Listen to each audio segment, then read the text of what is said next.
MP5, extending stock. 9mm, very, very accurate weapon. Goes over your shoulder, clips on, holds the weapon nice and firmly against your body. You have to use your hand. 2 30-round magazines, cocked and locked at all times. On the front, a torch. Where you point that torch is where your bullets is going to end up.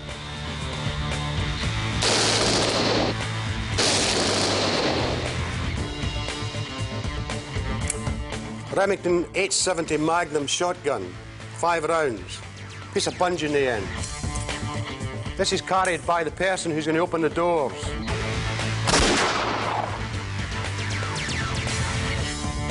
You'll wear it over the top of his body armour and his ops waistcoat on the piece of bungee so that it's nice and tight against the side of his body.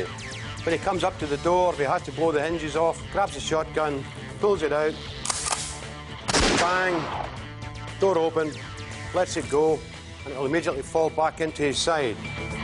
Specialist ammunition called Hatton shells are used with this weapon. But of course, there are slightly cruder ways of achieving the same thing.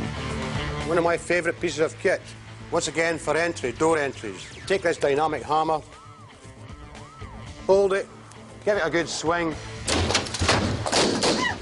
right by the lock, and it will cave the door out.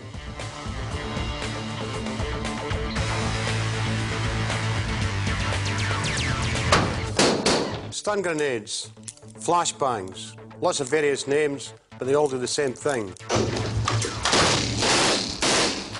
Loud bang, doesn't harm anybody, but it will distract the terrorists long enough for us to get into the room to do the business.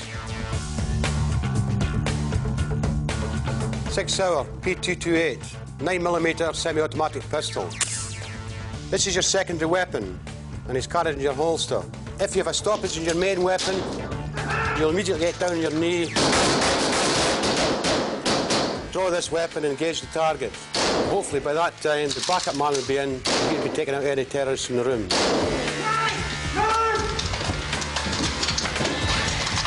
Okay, find the back, no back! Right. Plastic cuffs. Plastic cuff everyone. Treat them all as hostile until you get them into the open where they can be ID'd.